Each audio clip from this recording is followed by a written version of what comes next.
Welcome home, where we provide information, inspiration, and motivator after motivator after motivator here on America's Next. I have Colbert Williams here with me today.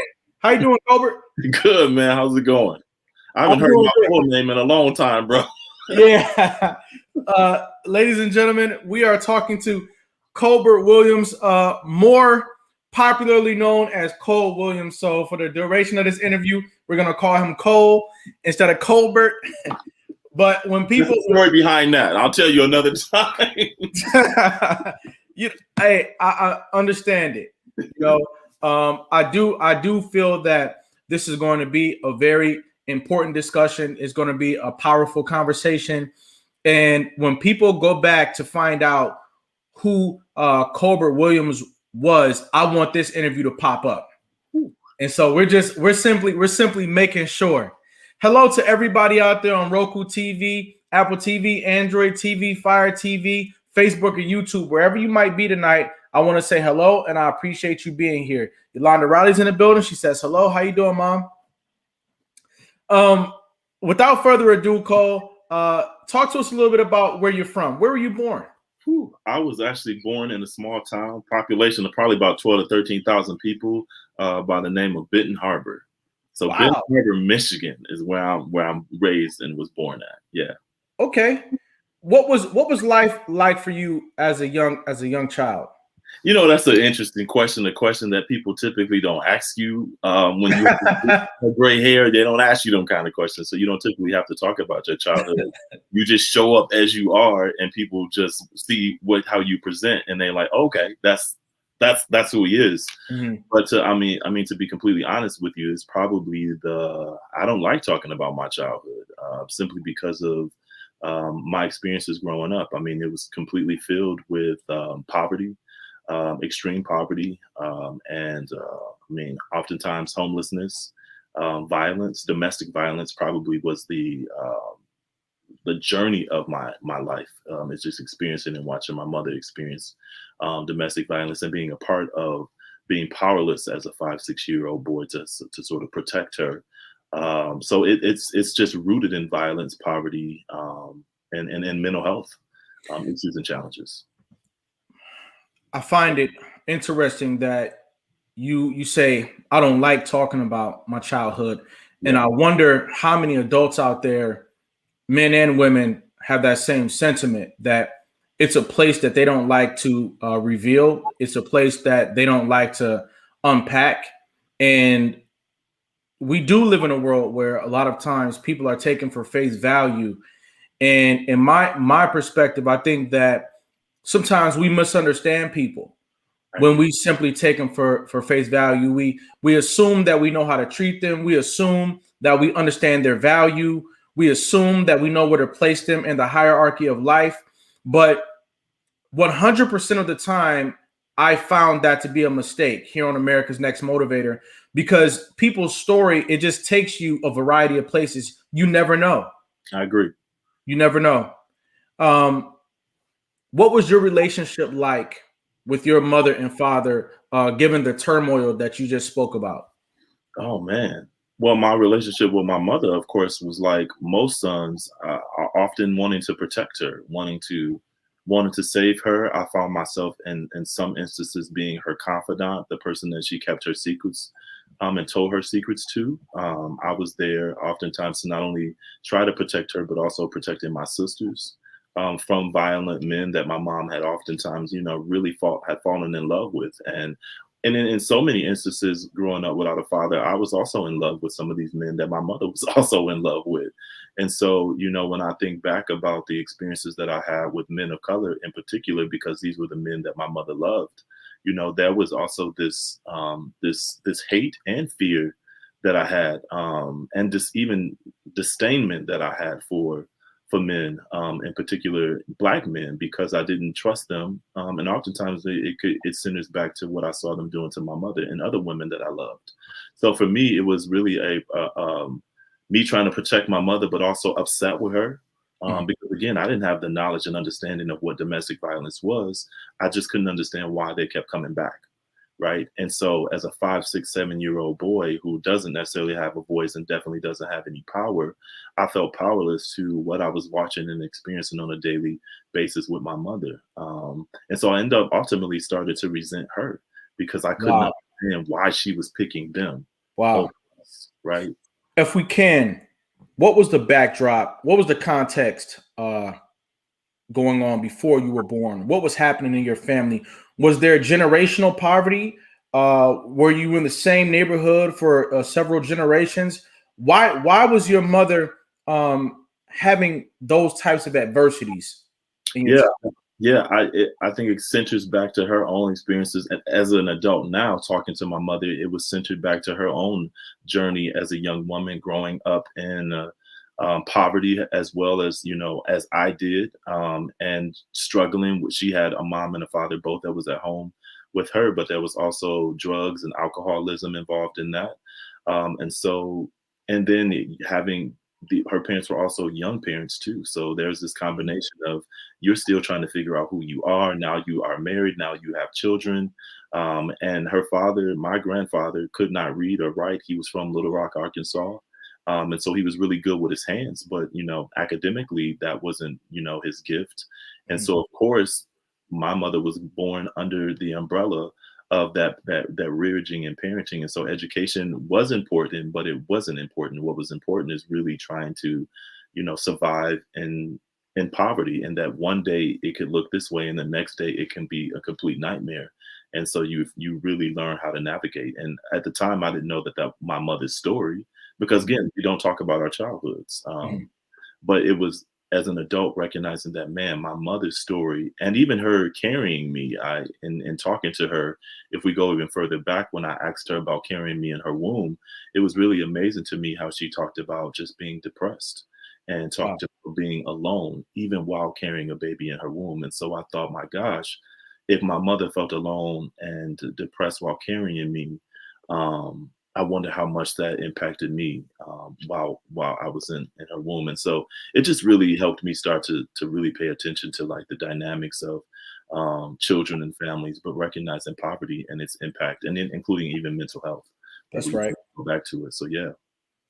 When you had the conversations and discovered the emotions, the feelings that your mother was experiencing when she carried you in the womb, um, I hope that you found power in the fact that you are now responding to those symptoms in our community. You were a response for your mother by way of being her confidant, but now you're a response to the community about the same symptoms that your mother dealt with: the anxiety of being a single parent, the trauma that goes unprocessed that needs to be processed, Yes. and how do we overcome these these boulders on our shoulders. Now, I want to make this show tonight somewhat of a case study on Black men, Mm, African American men, if you will, because of the unique experience that African American men have in this country. And when you said that your grandfather was from Little Rock, Arkansas, he was good with his hands, but he wasn't a great communicator. I hear a symbology of millions of men in America today, men who are not great communicators because they are somewhat inundated with the pressure of society, the pressure to provide, where you might not be financially literate, you might not be academically astute, and yet you have to somehow know it all. I feel that men who come out of generations back, they were prone to physical labor, but not necessarily prone to the communication that complements that. And so now we're looking at a lot of men who they can do the physical piece, but they can't do the emotional and social piece. What are right. your thoughts about that? No, I agree. I mean, I was a product of that, and growing up without a father who communicated, so I didn't understand how to do it. And then growing up with men who didn't communicate, but only communicated with their hands, which is now interesting now that I'm talking about it, because yes, my grandfather was good with his hands in terms of construction and building things, but the men around me were actually good with balling up their fists and swinging at my mother. And so Mm, when I think back on that, oh, man.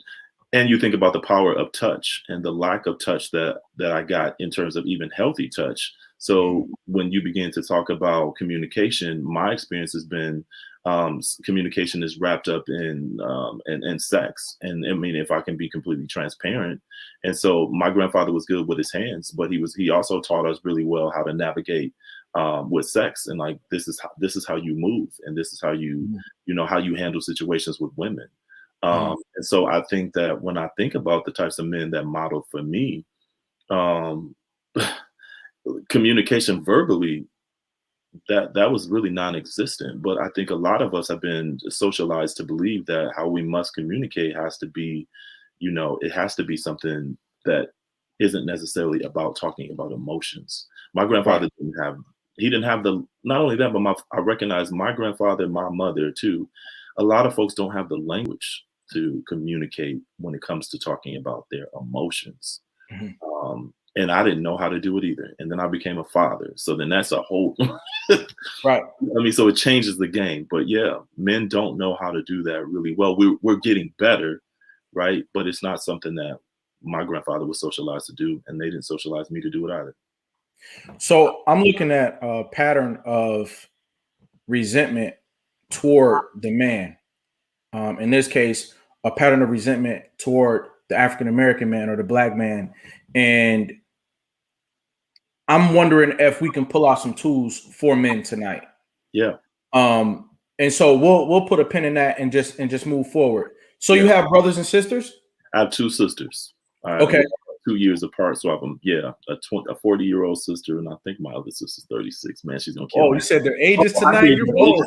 But here's the thing: y'all don't know my sister's name, so there we go. Hey, how old were you? How old were you when you really thought to yourself, I'm pretty much the man of the house. I'm the protector. I'm the man of the house. How old were you when you had that moment? 7. 7 years old, man of the house. I was man in the house at 7. I knew exactly what to do. And it's funny, my mother worked a lot, so she was also a worker. Which again, when we talk about amazing Black women and mothers, they worked. And so my mother was a worker. Despite all of the things that she was experiencing, she not only worked outside of our house, but when she came home, she was a provider for men, the man in her life. And she did all those things that we talk about when we talk about gender norms. But for me, it was about, I had 2 sisters I needed to take care of. And so she instilled in me all of the things that you would instill typically in a young woman when we think about gender roles. And so I was I had to learn how to cook. I had to learn how to clean. I even disciplined my sisters when my mother wasn't around. I mean, I cooked most of the meals for my family. And so I was typically the male of the house until another man showed up. And then all of those things changed. What was your experience like in middle school? What was your experience like? Who were you in that social landscape where you might have you had some other men of the family in class with you, but you also probably had some jokesters, some people stepping out. But in the middle of all of that, you were probably a serious guy. Talk to us about middle school for you. Man, look, I was a goofball. Like the no, but the crazy part is that nobody knew that. Only if you really knew me, you would know that I'm just really a big goofball. But I'm also I'm an introverted guy too. So I learned through my experiences through middle school and high school that I didn't really like people. Mhm. But Mhm. to be honest and transparent with you, man, middle school was tough. It was I didn't know myself. I mean, I was bullied growing up, and people like, man, you like 6'1", 246 pounds, bro. You was bullied. Yes, bro. I was bullied. I was bullied. I was, all of those things. I was a shy kid. I was super timid. Again, if you imagine growing up in a house where there was nothing, there was violence, you never knew what was coming your way. And so either two things happens to kids who grow up in them kind of spaces. Either you become super aggressive and hyper vigilant about things, or you become very shy and timid and fearful. And those shy, timid, and fearful elements were all of the things in my attributes when I was growing up. So again, you're growing up in a place of poverty where you have to be tough and hard. I was the complete opposite of that. And so I was really shy, really nervous, really scared, really anxious. And so, of course, that carried on over into my life with even now, man. I mean, if I'm in a room with a whole bunch of people that I don't know, I get really, really quiet. Or maybe it's the opposite. I can do a room full of 500 people, but you put me in a room with 3 people and expect me to be intimate with them. I might truly struggle with that. Mhm. That can Mhm. be centered back to my experiences of just my level of anxiety from growing up in a house where you never knew what was going to happen. Self-identity.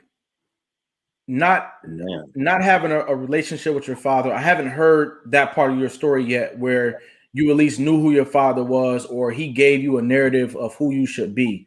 Did you have a relationship with your father up until this point? Your biological father? no, I had no idea who my father was. I had my father's name. Like I knew Okay. my mother said his name, but that was pretty much the only thing I had. And so, and honestly, man, I didn't have the same name as my father. I wasn't a junior.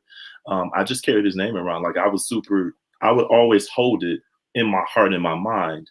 And I can remember so many instances where I'm in a situation, I'm just like, man, if I wonder where my dad is at. And I'm wondering if I can see him, like, trying to imagine Mhm. who my father could be and what he might look like. And then just sort of capturing and seeing him in other people and just imagining what my father would look like and how he was gonna come and rescue me. I just kept praying for him to rescue.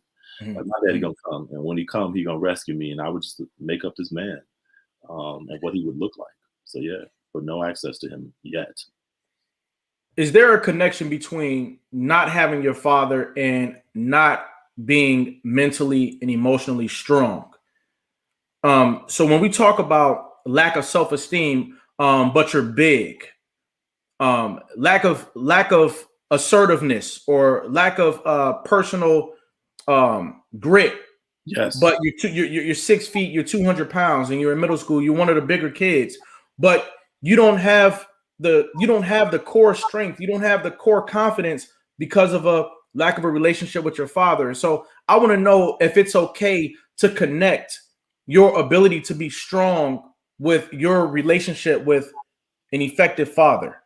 So here's what's crazy, and I thank you for man, you hit me hard to in a good way, right? Because what I had to discover is that I had to discover different types of strengths that I had that didn't align with what the typical ideal strengths that people have. So I really had to learn man, I really had to learn how to be. Actually, I learned one of my strengths were to try to be super invisible. That was like a core strength, and I worked on that.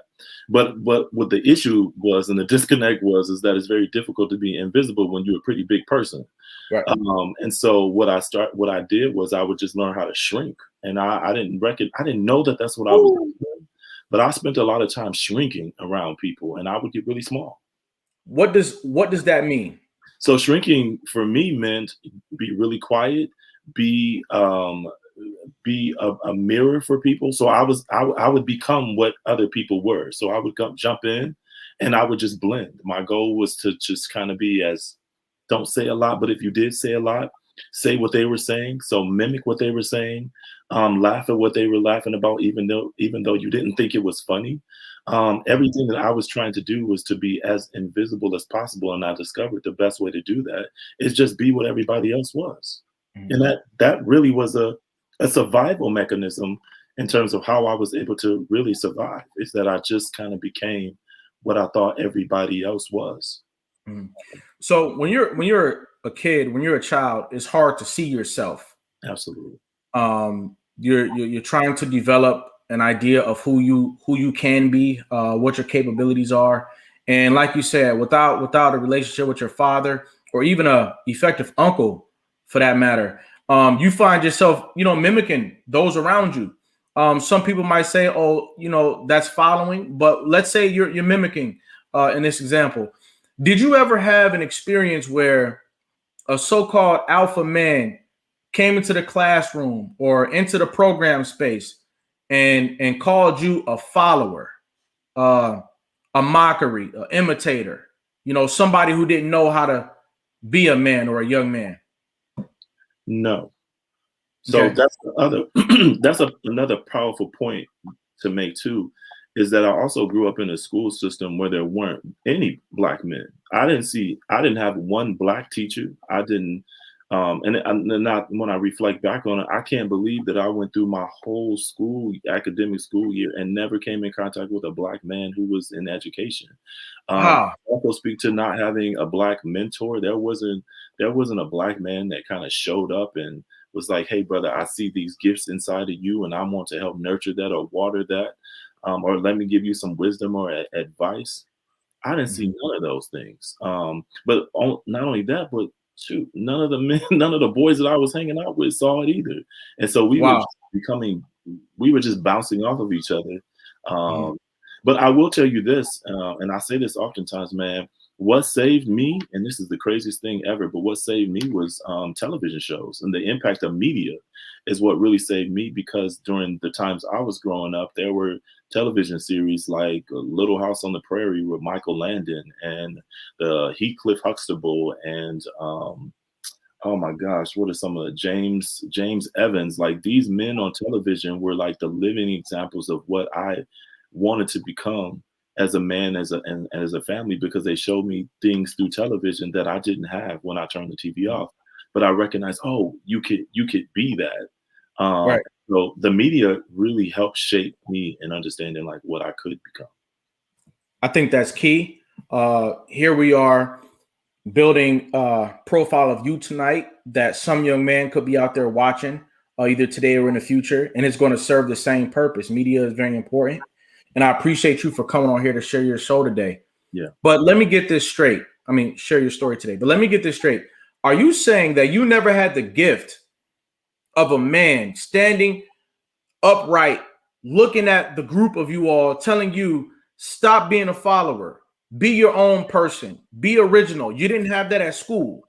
No. Where was the church? Where was the pastor and the deacon telling you, hey, Cole, be your own person, you can be somebody great? Where was the community? Where were the men in your life? Where were they? That's mm, Because this is what gets me excited and compelled to continue to have conversations like these. Were they really absent, or were they at the park? Were they on the corner? Were they incarcerated? Were they homeless? Where were they? so again, everything that you're saying is powerful, man, because um it, the they weren't present, right? And so, and I often ask this question too. I'm like, okay, where were all the men? Who did I see? And so quite often I was living in neighborhoods where there was an absence of men. So we're talking about I'm born in '79, so we're talking about the '80s. So we're talking about the crack epidemic. Like, so we talking about, like, I didn't see men. And if I did see them, there was one man that lived across the street. I was in my teens by this time. There was one Black man that lived across the street. Um, and his last name is Jennings, Rod Jennings, from Ben Harbor. So I hope he watches this, because he was the one man that I would always see get up in the morning, and I would watch him, which is crazy. He was across the street from my house, and I would see him walk out his door. Um, and he worked. Like, so for example, like, and he cut his grass. And what stood out to me is that he was a singer. So Okay. this man would walk outside his door and he would sing. And that always stood out to me. But that was really the one example that I had. Most of my neighborhood was wrapped in poverty, with mothers and women raising children. So I didn't see very many men. And again, brother, I didn't play sports. So here you got this big body, big guy, and he didn't play sports. So Mhm. I'm not going to come in contact with a lot of men of color in the realm outside of academics if I don't play sports either. So there was no access to them, because I wasn't in the spaces where men typically will be. I mean, especially if they're not in their own homes.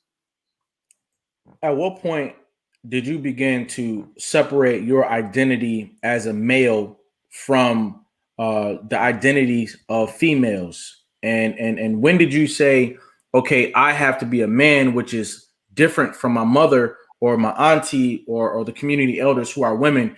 At what point did you say, I'm actually becoming something different, and that is a man, and I have to figure out what being a man is? December 30th, 1994. He was born 9:55 in the morning, 7 pounds, 3 ounces, 21 inches long. And I looked down at him and he looked up at me, and I was like, oh, okay, I have to grow up and be a man. And I was 16. And I think that day for me was the first time in my whole entire life that I realized that there was something more out there outside of myself, and that I was responsible for a life that completely was going to rely on me. And that was really the day that I discovered that I needed to grow up and be a man. So it was really actually the birth of my son that birthed fatherhood into me. This is deep. Yeah, that was the first time. When life came full circle is when you realized that life was a circle. Yeah, yeah. Outside of that, I was like most, aimlessly walking around trying to figure it out. No Mhm. living example, but it was really the birth when I saw him and I cut the umbilical cord separating him from his mother, that I was like, oh, okay, he needs me and I'm responsible. And what in the world does that mean? And so it was now playing back the images in my head of like, okay, what would Michael Landon do? What would he Cook Huxtable do? What would what would these James Evans do? What would these men do? Um, how will they do this? And so it really became the studying of those men, or remembering what they were, and including my grandfather. I don't want to dismiss him, because my grandfather was also a very nurturing man too. So he was good with his hands, he was nurturing, and he was caring. And so I think, and I saw him cry. So I saw him cry. And so it was all of those elements that really, and my mother putting me in positions where I had to be the man of the house at 7, because all of that nurtured me into being prepared to be a father at 16, and then a 17-year-old father doing it on my own, without the mother of my son. And so What do you say? What do you say to the young men out there tonight who are fathers? And when I say young, I'm talking up to at least 30 years old, yeah, who might be a single father, or they're just trying to figure out fatherhood in general, yeah. and they could use a word from you. What do you say to them tonight? Yeah, I would say one of the best things that I wish somebody would have told me was to work on myself, was to really, really, really deal with my childhood wounds, is what I call them. And really get some therapy, really address my childhood issues, because what I discovered with my sons is that everything that I experienced with him, almost sometimes in so many ways, became a trigger point for my own upbringing. I mean, raising a child pulls so many things out of you, and it also gives you so many things, right? But it was a challenge because I was parenting out of the way that I was also Mhm. parented. And so Right. I really had to relearn everything. So I didn't even know that my mannerisms, my behavior, the choices and decisions that I was making could be centered back from my own upbringing and my own childhood. So I'm telling people, fathers, address your childhood, address your challenges, what you went through as a boy. Address those things, because if you're not careful, you will ultimately model those same things, and your children will become a reflection of what they've been studying, and that's you. And that's what I learned. As you began to do what you had never done, which was be an effective parent, uh, be an effective reflection for your son, Yeah.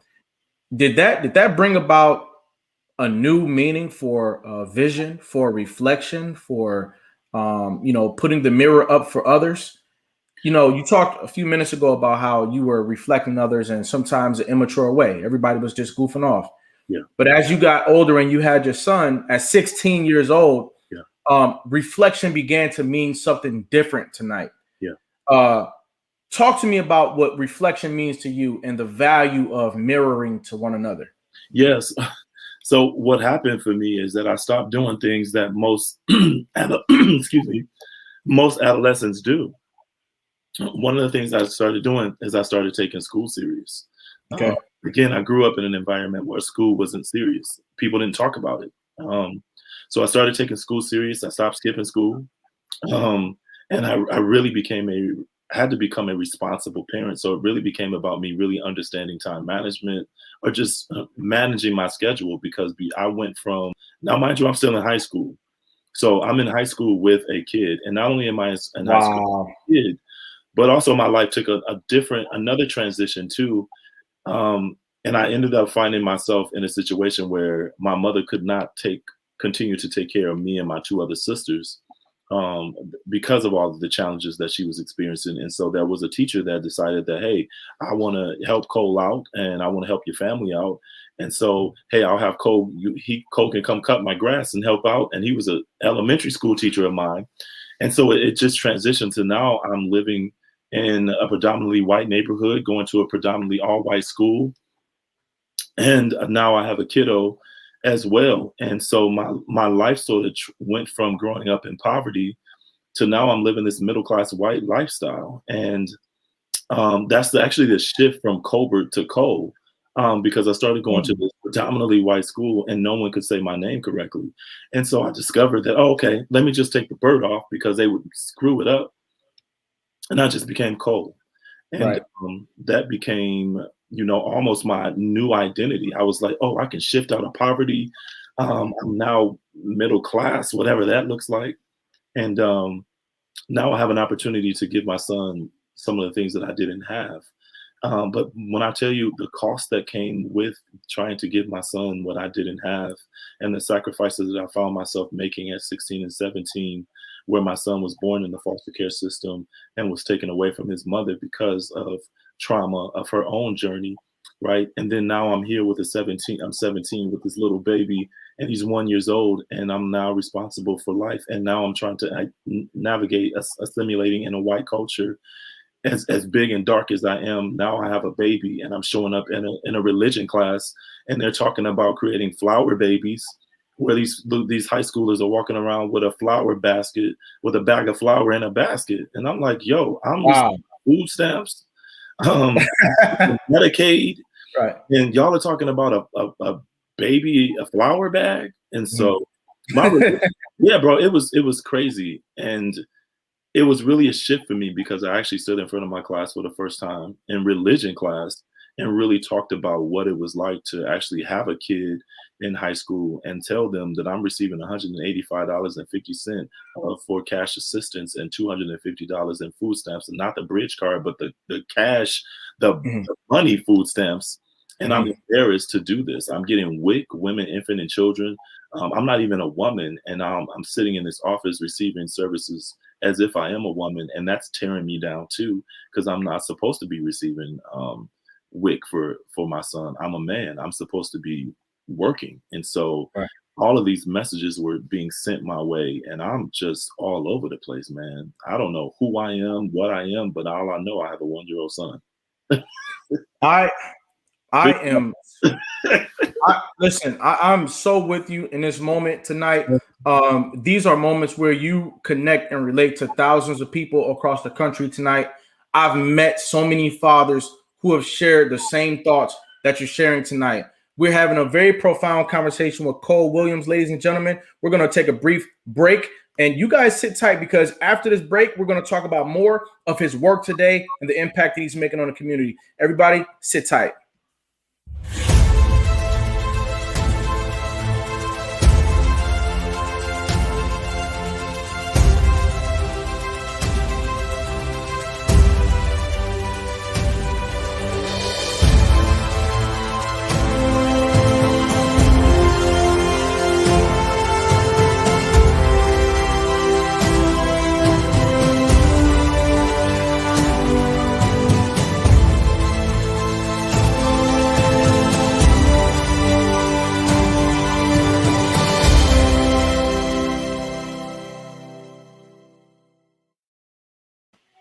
America's Next Motivator, Monday, Tuesday, Wednesday, and Friday at 9 p.m. Eastern.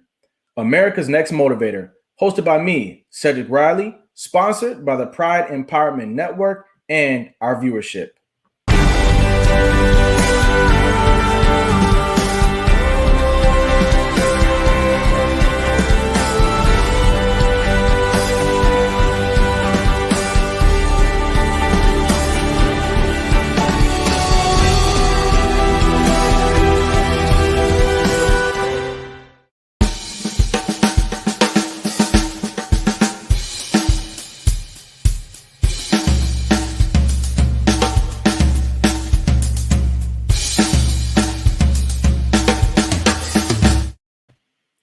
And we're back. Cole, how you feeling out there? I'm good, man. I just got a text message from my little sister said she's watching me on YouTube. I'm like, oh.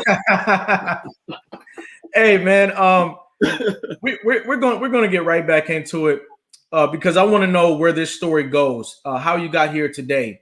And when you were talking about the baby project that they did in school with the flower basket, I got the feeling that the narrative that was communicated in that class, and this is a class that's highly sought after in our schools today. They say, where did the baby class go? Where did the flower basket class go? I feel like the narrative wasn't strong enough. The gravity wasn't strong enough to depict what it actually means to be a teenage parent or a young parent at that. What do you think about that? Yeah, I was blown away that the narrative that they were pushing for high school students, again in a predominantly middle class to upper class white neighborhood, is that you grab a bag of flour, you dress the bag of flour up, and you walk around with the bag of flour, and that was to kind of give you some sense of responsibility for what it would take to be a baby. And I was saying to them, that is completely opposite. I am up at night trying to write a paper before there was computers on hand, while making sure, changing him and feeding him. And then if he happens to catch a cold or he's not feeling well, then I'm completely responsible for navigating that, while at the same time navigating my own emotions, because he's fussy, he's going through his terrible twos, like all of that. He was the center of my entire life. And so, Right. that it didn't even, a flower baby was just an insult to what was really happening to me on a daily basis. So I had no other choice but to stand up in front of this class and say, hey, this is the real reality that I'm experiencing while trying to raise my own son, who they loved. Mhm. They loved him because I brought him to the basketball games when there was a ball game, and of course on one side, on the opposite side of us, is our parents in the parent section across from us, and then there's a student section, and here you have this little brown baby being passed around by all of these young white girls who were just in awe of a baby, and I could just see parents cringing because here Mhm. you are as this black kid in this classroom passing around your black child. Right. So all of Hold on. that is happening. Hold on. Ladies and gentlemen, I really want everybody to be a part of this experience. Let's blow the chat up for Cole Williams. Let's get some emojis going in there. Let's drop some comments, some questions. This is a topic that comes up every day somewhere in America. Yeah. The talk about fatherhood, where it's gone, where it's at, and where it needs to be. A lot of people say the things that are happening in our communities, it goes back to our lack of fathers. My concern with the conversation about fatherhood is that I need to be intense in that conversation. I need to be serious in that conversation. And I need to express myself without scaring anyone away. How do we have this conversation and process and pipeline into effective fatherhood without being able to get serious and people not getting scared of you for getting serious? Because that's what we need to do. We need to get serious. Yeah. Well, first of all, we don't even really have a choice. We have to get serious. I mean, to be honest with you, it's life and death in terms of the kind of work that I'm doing. That the need and the desperation for a father's hunger for fathers is incarcerating people. I mean, it's destroying neighborhoods. I mean, when you think, and it's not just, we get caught up in this that it's just black neighborhoods, but man, fatherlessness is larger than just the black community, right? So that has been a narrative I've tried to break too, because it's not true that it's just it's just black men, but it is men in general. And I'm starting to recognize that how we change a lot of this has to be how we socialize boys. It really starts with boys, and what we do with boys in terms of preparing them for becoming men and becoming fathers. That's really where it truly it starts at, because Let we me don't ask have a conversation with boys. Let me ask you something. What does it mean to be a man? Let's start there. So I, that's such a broad, like, that's, because everybody has their own definition. And I think when I think about what it means to be a man, I really have to go back to what I've had to learn. I think that what I've been learning is really about manhood, is really about understanding who you are, and really taking the time to understand who you are, listening to yourself. I was just in an amazing group called Real Dads, and I was blown away by the concept of, like, man, how many times have boys been told that it's okay to trust yourself. It's okay to listen to yourself. It's okay to believe in yourself. And I think that when we talk about manhood, we first got to start talking about the narratives and the stories that boys and girls, but if we're talking about fatherhood, talk about the narratives that they're saying to themselves. So for me, manhood starts with really understanding who you are and taking the time to do it. How do we do that? I think that's that's one of the questions of the night. How do you figure out who you are? For those people out there who are living in these shoes right now, you're trying to figure out who you are, and you're not sure how to do that. How do you figure out who you are, especially if you don't have your biological father in your life? I can tell you what I did. I started observing. I became a behavior detective. I started paying attention to people. I started really observing like who was doing it right, who what did that look like? And a lot of that happened for me too in the barbershop. A lot where I didn't go to church often, but where I did go pretty regularly is the barbershop. And I think that was really where I started to recognize that there were different men in these spaces. And there were a lot of unique conversations that were happening. And so I think that one of the things that you can do is that you have to begin, especially if a mom is doing this or a dad is doing this on his own. And I realized even as a single father, I didn't have all the answers. So I had to trust other men to help me raise my own sons. And so I think part of what I discovered is I had to be observant of other men and recognizing that and trusting that they were knowledgeable, but I had to study how they moved. And so a lot of it was just really being observant outside of myself and recognizing that, I didn't have all the answers. And it was okay to do something that we don't talk about and ask for help. Did you ever get in the mirror and look at yourself and talk to yourself and coach yourself in that process of figuring out who you are? Absolutely. Absolutely.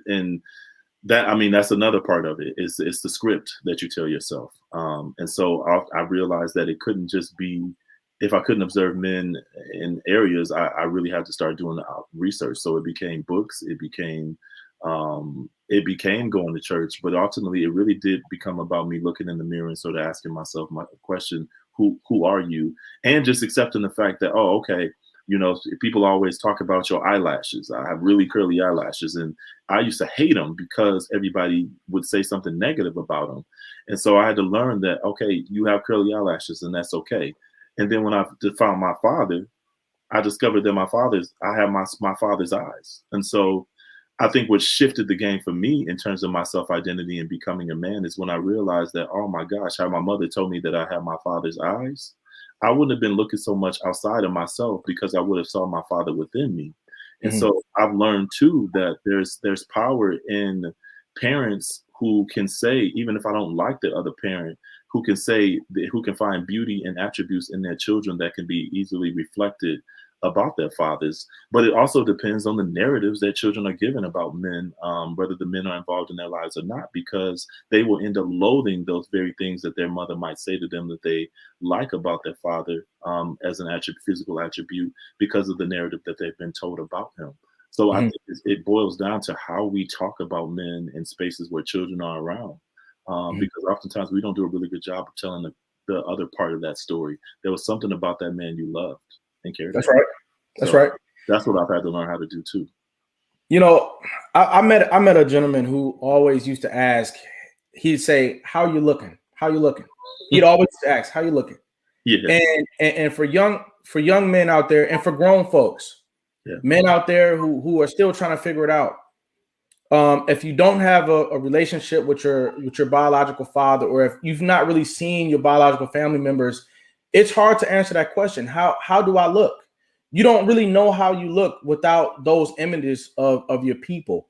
Yeah. And even if this person did things that were unsavory, they hurt you or harmed you, just knowing how you actually look, it can relieve so much pressure off of your quest in life. So I want to raise awareness about that. It's important for us to see our family members. This is for the foster care industry, the child well-being space, the general public.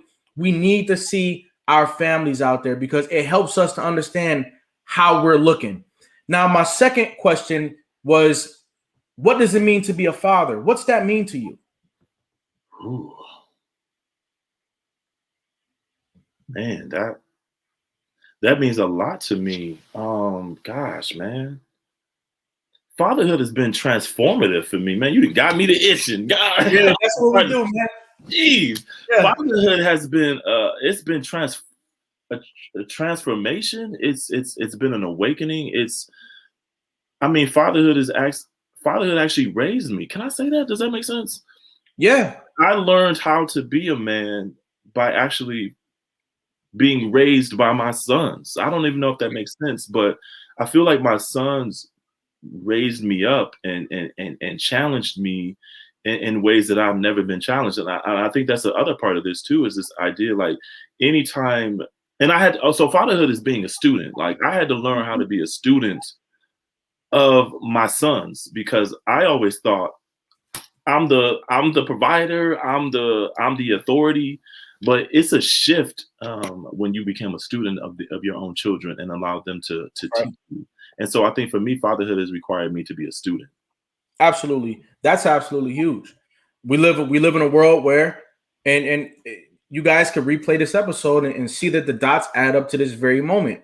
We live in a world where um men are desensitized a lot of the time. Yeah, They're insensitive.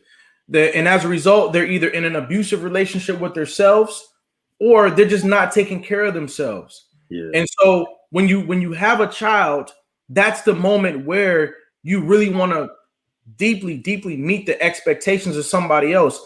And a child has pure expectations. They expect you to be there. They expect you to come home at night. They expect you to walk them to school. They expect you to have conversations with them. These are all the sorts of things you might not have been doing. And so I think it's very interesting how raising a child teaches you how to be an adult as well. I think that's very interesting. Okay. And so you took all this thought and growth into creating your own organization. And what's the name of that organization? And talk to us about that movement. okay, so I got two things. I got a lot of stuff going on. So one is the Delta Project, right? And the Delta Project was created inside the juvenile detention center where I teach at every Friday, where I have been teaching for a very long time. And I entered into the detention center by route of one of my sons, who was also found himself in the detention center because of issues that we were having at home. And so our challenges at home, through his biggest challenges with his own mental health, spiraled into the JJ system. And before you know it, now I'm in the detention center visiting my son because he was arrested and placed there. And so this moves me into the world of foster care. And so, here I am. My biological son is 13 at the time, and now I'm working in the agency for an emergency shelter for kids that have been removed from their homes. And this is the first time I'm interacting with brown and black boys and girls who are in this system called foster care, not even remembering that my son was removed from his mom through the foster care system. So my son was born into it, and then I find myself becoming a licensed foster parent. And then that was really when the shift happened. And so the Delta Project was really centered around a conversation that I had with a young man who just really challenged me around how do you be, by asking me the question, how do you become something you don't see? And I think to myself, my God, that's such a beautiful question, because it's a question that often we don't get the pleasure of always having the opportunity to answer.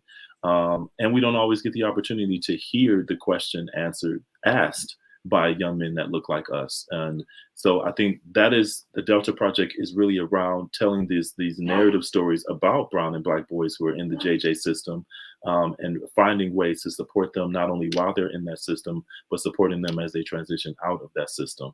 But that's just one of the systems. And the other part is really Cole Speaks. And that's just been my work, really working with social workers and foster care agencies, and including foster care parents and adoptive parents, especially foster and adoptive parents who do transracial foster care and adoption. I am an adoptive. I've adopted, I've fostered, and I know the culture of both of those, and I also know the challenges that are associated and the stereotypes that are associated with you becoming a foster parent, and not doing a really good job of taking care of the kids that are in the system themselves. And so it's just been a heavy journey, and my sons do this work with me. So there have been times where they presented my adoptive son, and we don't even use labels. So I'm only using that for reference in this space, but we don't use foster and adoption as labels. These are, my sons. And what's even more interesting is that brown and black men don't do this enough, you That's know. right. And that's where it really changed for me, is that I was having sons enter into my space who were thirsty to just be connected to me. That's right. I mean, they were wearing my shoes, taking off of my shoes, wearing my bow ties, I mean, it was this idea of really sort of becoming what they were seeing, because they were so hungry for a model. And at the time, I didn't know that's what I was doing. I just thought I was, I'm helping out. I got a little bit of money, I got a big house, and I got a whole lot of love. And I thought that was enough. And I soon discovered that that is not enough when you're talking about trauma. And now I'm, bro, this is crazy. I've got kids that are experiencing trauma, and guess what they're doing to me? They're triggering me, and guess what? I'm reliving my own childhood trauma. So guess what? We're in a whole cycle That's of, right. That's me right. having just reactions to it. So That's right. when I think about this thing, man, the Delta Project was really a spin-off of and my life around this concept of really creating visibility and voice to brown and black boys who I've been responsible for raising, Hmm. and how I didn't get raised. And so our work is really called Son to a Father, and it's really about supporting the little boy inside the son who ultimately becomes a father himself. Congratulations. Yeah. Um, our hunger for fatherhood is so big. Yes, man. It's huge. Young young men out there, grown men out there, are looking for fathers like a fish out of water. Yeah. And so this is a call to action tonight for men out there to step up to the plate. Make yourself more apparent. Be there. If you can't be there physically, provide your story. Write a letter. Communicate. Become a communicator. Each and every man out there in our country and in our world, there must be something more that you can do. Not And something huge, not necessarily asking you to foster or adopt, but that matters. We have 444,000 youth in the foster care system today. Each and every one of those young people deserves a father. There are children in your family that deserve a father.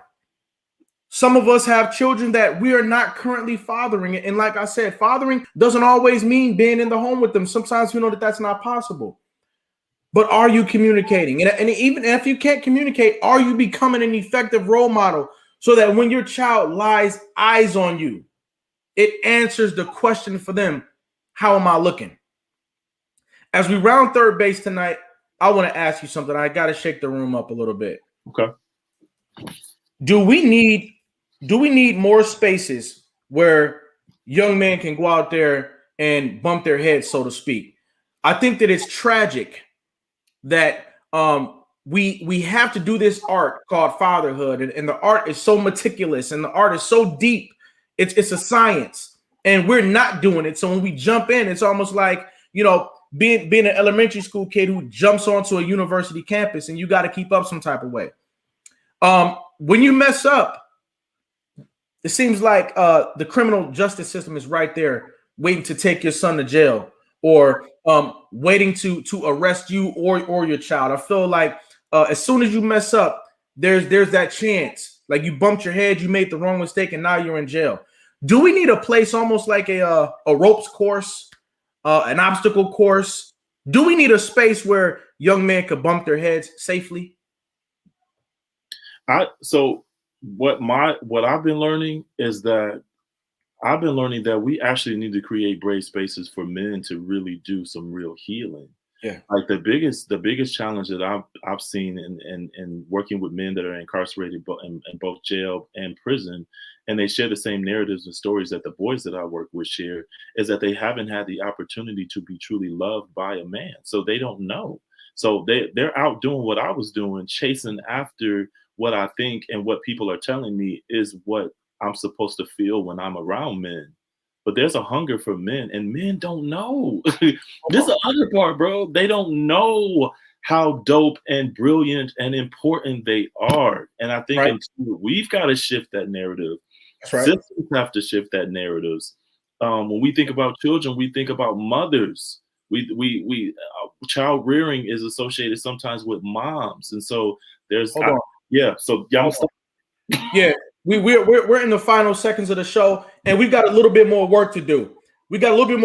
So let's rock and roll. For one, we are raising awareness inside this hour on America's Next Motivator that several of our big idea, it needs to be to create a space. A program, a seminar, a workshop is totally separate from having a space where young men can walk inside that space, learn how to become a man. We need to create spaces that help young men become adults. Same thing for young women. I got 3 questions for you. I need you to answer them in 15 seconds. The first question, what is survival to you? Survival to me is recognizing that you can really have a dream without that dream being deferred. What is success to you? Success is waking up every day and forgiving myself for all of the mistakes I made the day before. What is greatness to you? Wow. Greatness is being okay with who you are and what you are and loving yourself the same way. Ladies and gentlemen, get your crown emojis ready. Put your crown emojis into the chat. Cole Williams, we're letting you know that we listened to your story today. I love the way that you overcame adversity and became a role model for others, a solution provider for others. We're giving you your respect today while you can still receive it, and we're giving you a crown today while you're still alive to receive it. Ladies and gentlemen, put your crown emojis into the chat. Ladies and gentlemen, put your crown emojis into the chat. We are letting you know, letting the world know that you, Cole Williams, you are America's Next Motivator. That's it. Absolutely. And happy birthday, too. Happy birthday. Man. Thank you. Thanks for stopping by today, all right? Thank you. Yes, sir. Ladies and gentlemen, there you have it. Each and every episode of America's Next Motivator is going to have something here for you. All you got to do is stop by and pick it up.